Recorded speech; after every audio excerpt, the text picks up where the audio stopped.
Hello everyone. So today we will discuss about UGC net syllabus. Question पहले ये आता है कि क्या यूजीसी नेट का सिलेबस हर साल चेंज होता है, क्या वो हर ईयर बदलता है? तो नहीं, यूजीसी नेट का सिलेबस हर साल नहीं बदलता है। यूजीसी नेट का सिलेबस हर ईयर नहीं बदलती है।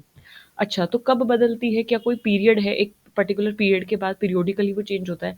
उसमें अपडेशन होते हैं, उसमें रिवीजन होता है, वो बदलता तो है लेकिन ऐसा कोई टाइम पीरियड नहीं है कि 4 साल बाद बदलेगा या 5 साल के हर ईयर बदलेगा, तो ऐसा कुछ नहीं है।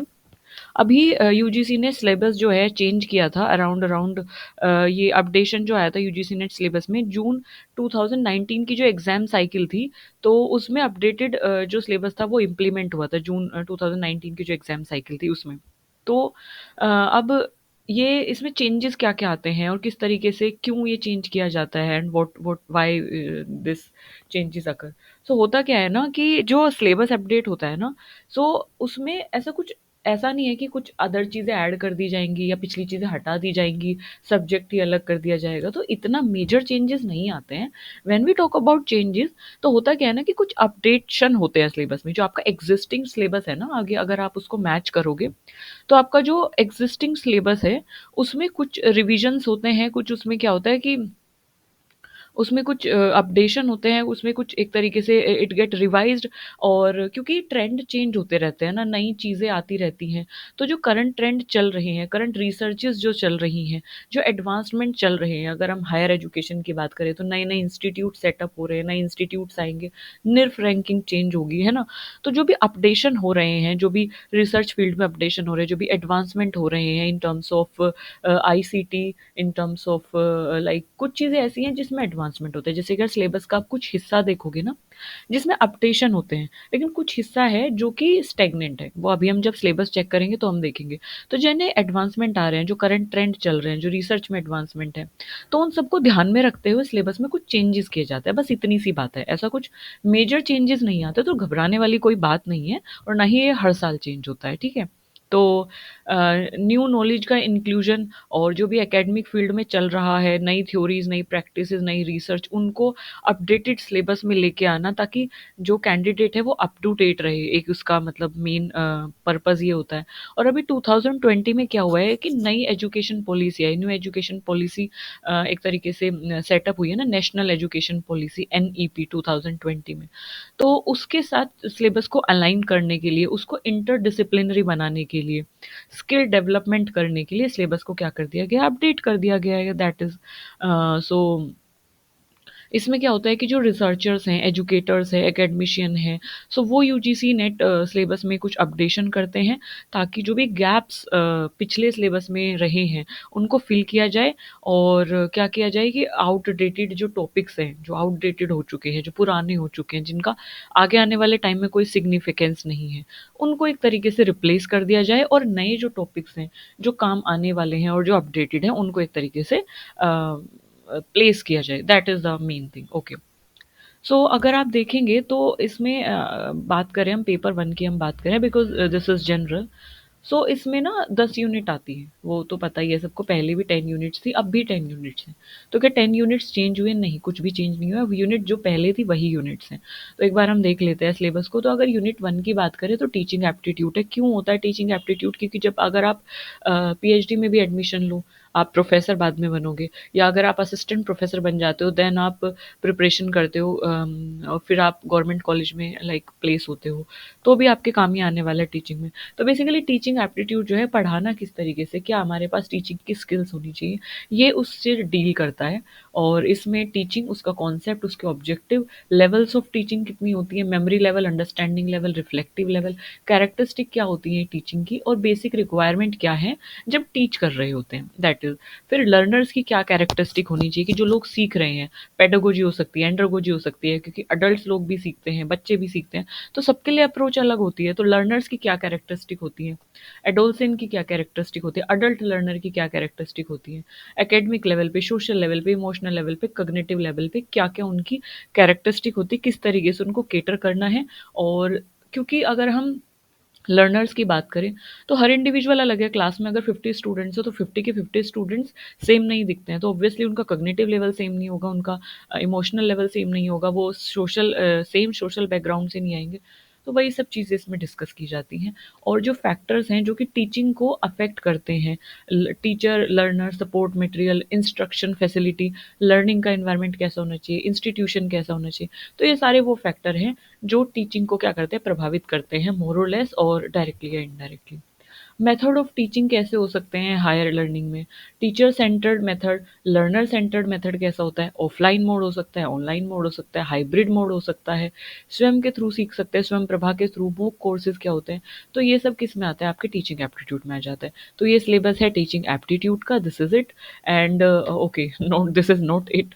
Okay, teaching support system, traditional modern ICT based में टीचिंग सपोर्ट सिस्टम की जब हम टीचिंग कर रहे हैं तो किस तरीके से ट्रेडिशनल मेथड का यूज़ करके पहले लोग टीचिंग करते थे, किस तरीके से मॉडर्न मेथड सेटअप हुए, और अभी रिसेंट में क्या चल रहा है, कंप्यूटर बेस्ड एक तरीके से टेस्टिंग चल रही है, कंप्यूटर बेस्ड लर्निंग चल रही है, तो आईसीटी मोड किस तरीके से हम यूज़ कर रहे हैं टीचिंग में। इवैल्यूएशन सिस्टम क्या होता है, एलिमेंट्स क्या होते हैं, इवैल्यूएशन के टाइप्स क्या होते हैं, चॉइस बेस्ड क्रेडिट सिस्टम क्या होता है हायर एजुकेशन में, कंप्यूटर बेस्ड टेस्टिंग क्या होती है जो कि आपकी हो रही है यूजीसी नेट में, इनोवेशन क्या होता है इवैल्यूएशन सिस्टम में, कैसे इवैल्यूएट कर सकते हैं through computer. So all these thing ये टीचिंग एप्टीट्यूड में आता है। अगर हम बात करें रिसर्च एप्टीट्यूड की, तो जैसे अब जब आप फॉर्म फिल करोगे तो उसमें एक ऑप्शन पीएचडी भी होता है, तो यानी रिसर्च की तरफ अगर आप जाते हो यूजीसी नेट एग्जाम क्रैक करके, तो रिसर्च से रिलेटेड भी एक इसमें यूनिट होती है जो कि बेसिक एक आउटलाइन, एक ओवरव्यू आपको रिसर्च का क्या कर देता है, प्रोवाइड कर देता है। तो रिसर्च एक्चुअली होती क्या है, मतलब क्या है रिसर्च का, टाइप्स क्या है रिसर्च के, क्या गुण हैं, क्या होनी चाहिए रिसर्च, कैसी होनी चाहिए, क्या उसके वैल्यूज़ है, पॉजिटिविज्म क्या होता है, पोस्ट पॉजिटिविस्टिक अप्रोच क्या होती है रिसर्च में, और रिसर्च जो है कितने क्या मेथड्स हैं, एक्सपेरिमेंटल रिसर्च कैसे, डिस्क्रिप्टिव रिसर्च कैसी हो सकती है, हिस्टोरिकल रिसर्च क्या होते हैं, क्वालिटेटिव क्वांटिटिव मेथड्स क्या हो सकते हैं, स्टेप्स क्या होते हैं रिसर्च की, जो कि बहुत इंपॉर्टेंट क्वेश्चन है when we talk about research aptitude, क्योंकि जनरली वो स्टेप्स ही पूछ लेते हैं। थीसिस और आर्टिकल राइटिंग क्या होते हैं, किस तरीके से रेफरेंसिंग करनी चाहिए, क्या क्या सॉफ्टवेयर है रेफरेंसिंग करने के, और जो आईसीटी है वो किस तरीके से यूज़ हो रहा है रिसर्च में, यानी कि कंप्यूटर, इंटरनेट और गूगल किस तरीके से, या एक तरीके से ऑनलाइन जो एरिया इंटरनेट किस तरीके से रिसर्च में यूज़ हो रहा है, और रिसर्च के क्या एथिक्स हैं, किस तरीके से हमें रिसर्च को परफॉर्म करना चाहिए। तो ये सब रिसर्च एप्टीट्यूड का सिलेबस है। When we talk about RC यानी कि रीडिंग कॉम्प्रिहेंशन, तो रीडिंग कॉम्प्रिहेंशन में आपको एक टेक्स्ट दिया गया होता है जहाँ पे उससे रिलेटेड आपको क्वेश्चंस दिए गए होते हैं 5, और ऑप्शंस दिए गए होते हैं, you just have to read the text, understand the text. Explicit information होती है, इम्प्लिसिट इन्फॉर्मेशन होती है, नहीं कि या तो इन्फॉर्मेशन डायरेक्ट आपको दी गई होगी टेक्स्ट में, पैराग्राफ में, या तो आपको उसे समझ के मतलब आंसर करना होगा। So that is in comprehensive thing. If you talk about communication, तो कम्युनिकेशन में क्या होता है कि कम्युनिकेशन का मतलब क्या है, कितने टाइप की कम्युनिकेशन होती है, क्या कैरेक्टरिस्टिक है कम्युनिकेशन की, इफेक्टिव कम्युनिकेशन किसे कहेंगे, अब इफेक्टिव में नॉन वर्बल कम्युनिकेशन कैसी होती है, वर्बल कम्युनिकेशन कैसी होती है, इंटरकल्चरल ग्रुप कम्युनिकेशन क्या होती है, क्लासरूम में कम्युनिकेट कैसे होगा, क्या क्या फैक्टर्स है जो कम्युनिकेशन को प्रभावित करते हैं, अफेक्ट करते हैं, बैरियर्स क्या होते हैं कम्युनिकेशन में, मतलब जब कम्युनिकेट कर रहे हैं तो कौन कौन से फैक्टर्स हैं जो कि हिंड्रेंस क्रिएट करते हैं, कम्युनिकेशन को बेकार बना देते हैं, नॉइज़ क्रिएट कर देते हैं। मास मीडिया क्या होता है, मास मीडिया कम्युनिकेशन में मीडिया कैसे हेल्प करता है कम्युनिकेशन में, कैसे हम मास तक बात पहुंचा सकते हैं, सोसाइटी तक बात पहुंचा सकते हैं, तो किस तरीके से हम दो लोगों के बीच बात कर सकते, दो लोगों के बीच मैसेज का आदान प्रदान होता है, और किस तरीके से हम जो है ग्रुप में आदान प्रदान करते हैं, और किस तरीके से एक बड़ी सोसाइटी तक मैसेज को पहुंचाते हैं, क्या क्या मेथड्स हो सकते हैं, क्या क्या चैनल्स हो सकते हैं, क्या क्या मीडिया हो सकती है, वो सब हम कम्युनिकेशन में डिस्कस करते हैं। So if you want to get the detailed information, so you can check the playlist on communication, there I have made video on different topics, जितने भी यहाँ पे सिलेबस में टॉपिक्स दिए गए हैं सबके ऊपर डिटेल्ड वीडियो है, प्लेलिस्ट है यूजीसी नेट पेपर 1 कम्युनिकेशन। सो आपको वहाँ पे पार्ट 1, पार्ट 2, पार्ट 3 पार्ट में वो मेंशन हुई हुई है, तो एक तरीके से आपको पूरा सिलेबस कवर हो रखा है उसमें।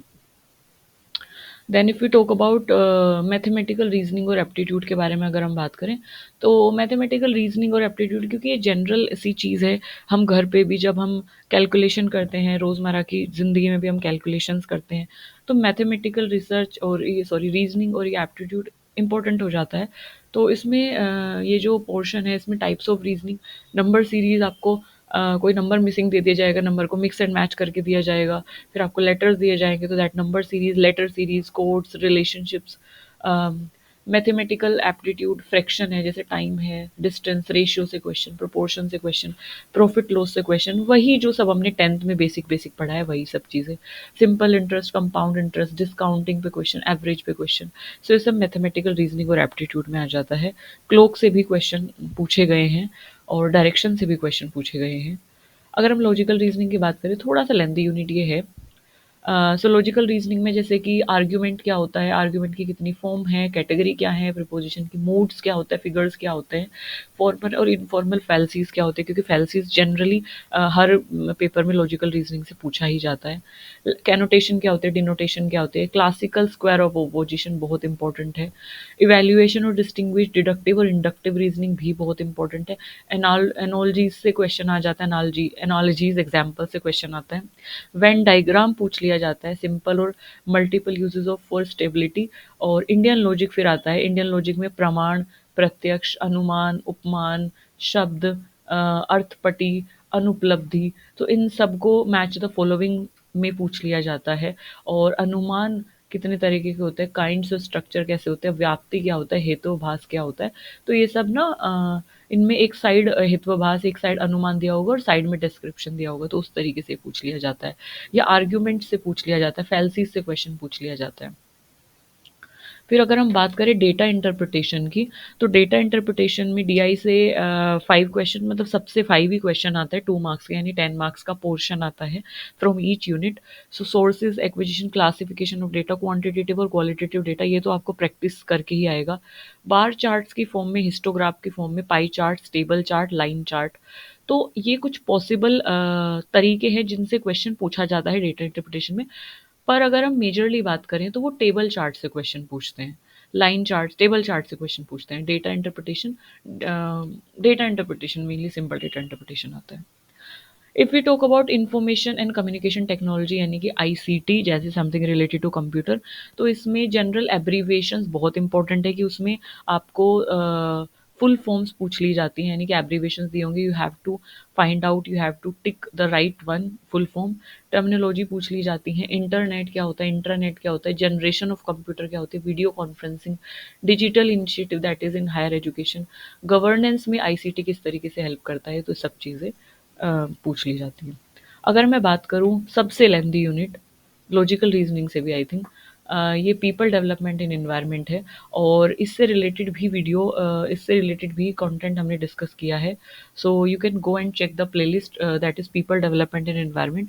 सो around around there we have 22 videos, जो कि पार्ट 1, पार्ट 2, पार्ट 3 नंबरिंग में मेंशन है।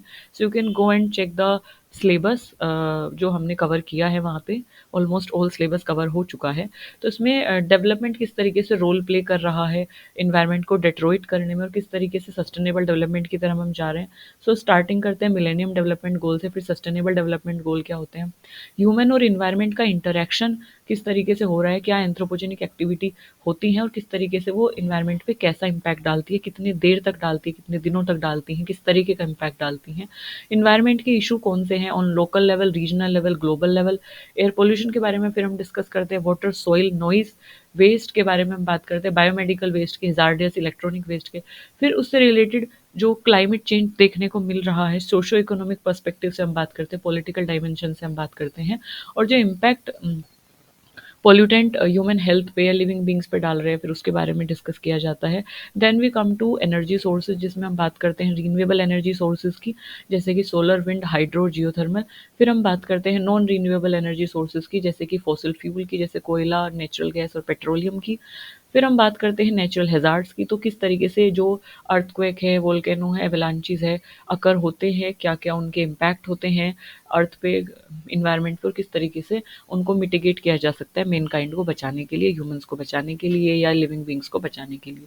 फिर हम इसमें बात करते हैं इन्वायरमेंटल प्रोटेक्शन एक्ट की, और उसके साथ साथ जो भी ऑनगोइंग कन्वेंशंस चल रही हैं, जो भी कन्वेंशंस हो चुकी हैं, जो भी इंटरनेशनल एग्रीमेंट हुए हैं, जो भी ट्रीटीज़ हुई हैं इन्वायरमेंट को सेव करने के लिए किसी भी तरीके से, चाहे वो ओजोन हो, चाहे वो क्लाइमेट चेंज हो, चाहे वो ग्रीन हाउस गैस को एक तरीके से कंट्रोल करने के लिए हो, तो all the agreements, all the conferences that are going on और दैट ऑलरेडी हैड डन, तो उनके बारे में हम इसमें डिस्कस करेंगे। इसमें डिस्कस करते हैं सिलेबस में। देन नेक्स्ट है हमारे पास last unit, that is higher education. So क्या क्या इंस्टीट्यूट थे हायर एजुकेशन के पुराने समय में, जैसे नालंदा, तक्षशिला यूनिवर्सिटी और विक्रमशिला, इस तरीके से। और अब कौन से इंस्टीट्यूट हैं, इंस्टीट्यूट ऑफ नेशनल एमिनेंस क्या होते हैं, किस तरीके से higher education, higher learning evolution उसका हुआ है पोस्ट इंडिपेंडेंस के बाद या मुगल पीरियड में। और oriental convention non conventional learning कैसी होती है, प्रोफेशनल टेक्निकल और स्किल बेस्ड एजुकेशन कैसी होती है, वैल्यू एजुकेशन कैसे डिफरेंट है इन्वायरमेंटल एजुकेशन से, और वैल्यू एजुकेशन क्या होती है। पॉलिसीज़ के बारे में फिर हम डिस्कस करते हैं, गवर्नेंस के बारे में डिस्कस करते हैं, और एडमिनिस्ट्रेशन के बारे में डिस्कस करते हैं कि क्या गवर्नमेंट चीज़ें लेके आई है न्यू एजुकेशन पॉलिसी में या नेशनल एजुकेशन पॉलिसी में, क्या एजुकेशन में अपडेशन आए हैं, कितने कमीशन आए हैं, क्या क्या बदलाव आए हैं, क्या क्या तरीके हैं जिससे जो कि एजुकेशन में हम इनकॉर्पोरेट करके उसको और बेटर बना सकते हैं, कौन कौन से इंस्टीट्यूट है, निर्फ रैंकिंग क्या होती है, तो वो सब हमें हायर एजुकेशन में डिस्कस करते हैं। तो जैसे इसमें बताया गया है कि 5 क्वेश्चन हर यूनिट से पूछे जाएंगे एंड ईच कैरिंग 2 मार्क्स, यानी हर क्वेश्चन 2 नंबर का होगा। तो अगर 5 क्वेश्चन हर यूनिट से पूछे जाएंगे और हर क्वेश्चन 2 नंबर का होगा, तो मतलब टोटल मार्क्स कितने होंगे एक यूनिट से, 10 मार्क्स होंगे, ठीक है। और सो दिस इज़ इट। तो ये सब 10 यूनिट है और ये इनका डिटेल सिलेबस है जो हमने डिस्कस किया है। चलिए आइए अब हम डिस्कस करते हैं कि क्यों अपडेशन की ज़रूरत है ना? तो अगर मैं इसमें बात करूँ 10 यूनिट में, 10 यूनिट्स में से अगर मैं बात करूँ, जैसे हायर एजुकेशन की बात की, हमने निर्फ रैंकिंग की बात की, तो बदलती रहती है ना? निर्फ रैंकिंग जो एजुकेशनल इंस्टीट्यूट को रैंक किया जाता है, वो तो बदलती रहती है। और जो अगर मैं बात करूँ हायर एजुकेशन की, हायर लर्निंग की, तो जो इंस्टीट्यूट है वो नए-नए इंस्टीट्यूट सेट हो रहे हैं, नए-नए इंस्टीट्यूट चेंज हो रहे हैं, बदल जाते हैं इंस्टीट्यूट, है ना? अपडेशन हो रहे हैं, हायर लर्निंग में आईसीटी इनकॉर्पोरेट हो रहा है, तो इसमें चेंजेस आते हैं विद टाइम। तो उनको स्टूडेंट को उससे अपडेट करने के लिए सिलेबस में चेंजेस लाना ज़रूरी है। दैट इज़ वाई कि हम पुराना सिलेबस वही पढ़ते रहेंगे, हम नॉलेज अगर गेन कर रहे हैं तो वो नॉलेज हमारे आगे के लिए काम आए ना, है ना? जो आज की जनरेशन है उनको पता हो कि क्या चल रहा है। अब जैसे कि अगर हम बात करें कि कोई यूनिवर्सिटी है वो आईआईटी में चेंज हो गई, इंडियन इंस्टीट्यूट ऑफ टेक्नोलॉजी में वो बदल गई है, तो अपडेट हो गई है ना वो चीज़, उसने कुछ तो अपने में बदलाव किए होंगे, कुछ तो उसने लेवल अप किया होगा कि उसको इंस्टीट्यूट ऑफ नेशनल अमीनियंस एक तरीके से टैग दिया गया, तो वो सब जो चेंजेस होते हैं वो इसमें अपडेट होते हैं। अगर मैं बात करूँ पीपल डेवलपमेंट इन एनवायरनमेंट की, तो ये सबसे बड़ी यूनिट है और इसमें सबसे ज़्यादा मेजर चेंजेस होते हैं। जैसे अगर मैं बात करूँ तो अभी नेशनल सोलर अलायंस मतलब सेटअप हुई है ना? कहाँ सेटअप हुई है, क्यों सेटअप हुई है, क्यों सेटअप करना है, क्यों हमें नॉन रीन्यूएबल से रीन्यूएबल एनर्जी सोर्सेज पे स्विच करना है, कितना रेशियो है रीन्यूएबल एनर्जी सोर्सेज का, परसेंटेज है जो हम अभी यूज़ कर रहे हैं, नॉन रीन्यूएबल का कितना है, क्लाइमेट चेंज किस तरीके से बढ़ रहा है, कौन कौन सी ट्रीटी साइन हो रही हैं, कौन कौन सी कॉन्फ्रेंस ऑफ पार्टीज हो रही हैं, नेक्स्ट कॉन्फ्रेंस ऑफ पार्टी कब होगी, कहाँ होगी, एंथ्रोपोजेनिक एक्टिविटी कैसे इम्पैक्ट डाल रही हैं। जैसे अभी इलेक्ट्रॉनिक वेस्ट करके एक नई चीज़ आई है ना? तो ये सब क्या है, ये अपडेशन ही तो है, अपडेटेड ही तो हो रही हैं चीज़ें। तो उन अपडेशन से अप टू डेट हमें रखने के लिए हम सिलेबस में भी उन चीज़ को क्या करते हैं, इंक्लूड करते हैं। So that is. अब जैसे इंफॉर्मेशन टेक्नोलॉजी की हम बात करें, तो इंफॉर्मेशन टेक्नोलॉजी में कितना फास्ट फॉरवर्डली चेंज हो रहा है। अभी हम totally we shift to what, online learning, हम सब ऑनलाइन लर्निंग की तरफ शिफ्ट हो गए, we shift to like synchronous learning, है ना? तो क्या क्या उसमें गैजेट्स आ गए हैं, क्या क्या उसमें एप्स आ गए हैं जिनके थ्रू आप अपडेटेड रह सकते हो और आप अपनी लर्निंग को ईजी बना सकते हो। तो वो सब चीज़ें हम आईसीटी में पढ़ते हैं। और जैसे डेटा इंटरप्रिटेशन, इसमें ज़्यादा कुछ चेंजेस आते नहीं है। अगर लॉजिकल रीजनिंग की बात करूँ, इसमें भी कुछ ज़्यादा चेंजेस और अपडेशन नहीं है। मैथमेटिकल रीजनिंग और एप्टीट्यूड भी वही है, उसमें भी ज़्यादा चेंजेस नहीं है। कम्युनिकेशन में भी चेंजेस नहीं है। रीडिंग कॉम्प्रिहेंशन में भी ऐसा कुछ चेंज वाला पार्ट नहीं है। रिसर्च एप्टीट्यूड में चेंजेस आते हैं और टीचिंग एप्टीट्यूड में भी मेजर चेंजेस नहीं आते। तो देखो आपने मेजर जो यूनिट्स थी उसमें वो ऐसी यूनिट है जो हमें आज के वर्ल्ड से, आज के सोसाइटी से, आज के एजुकेशन सिस्टम से अपडेटेड रखती हैं।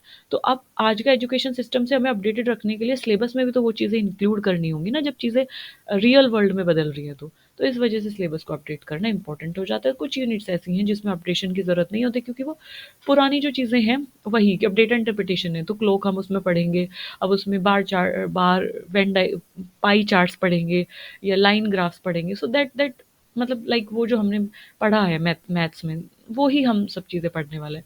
तो कुछ यूनिट्स में अपडेशन नहीं होते, but some units are literally like we want updated knowledge, तो उसमें इसीलिए सिलेबस में चेंजेस, बट हर साल सिलेबस चेंज नहीं होता, क्योंकि जो अपडेशन की हम बात कर रहे हैं वो इतना फास्ट फॉरवर्ड नहीं होता कि एक रात में कोई कमेटी बन जाएगी और सडनली क्लाइमेट चेंज पर डिस्कस होगा और क्लाइमेट बदल जाएगा, ऐसा नहीं होता है।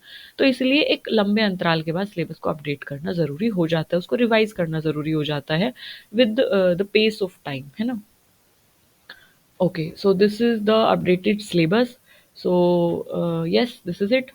अपडेटेड सिलेबस आपको मिल चुका है, और वीडियोस जो हैं प्लेलिस्ट में आपको मिल जाएंगी, वहाँ पे आपको कम्युनिकेशन और इन्वायरमेंटल साइंस का कंटेंट आपको मिल जाएगा। So please go and check, और अपने एग्ज़ाम की प्रिपरेशन काफ़ी मतलब ज़ोरों शोरों से रखिए, क्योंकि वो 1 जनवरी से एग्ज़ाम है।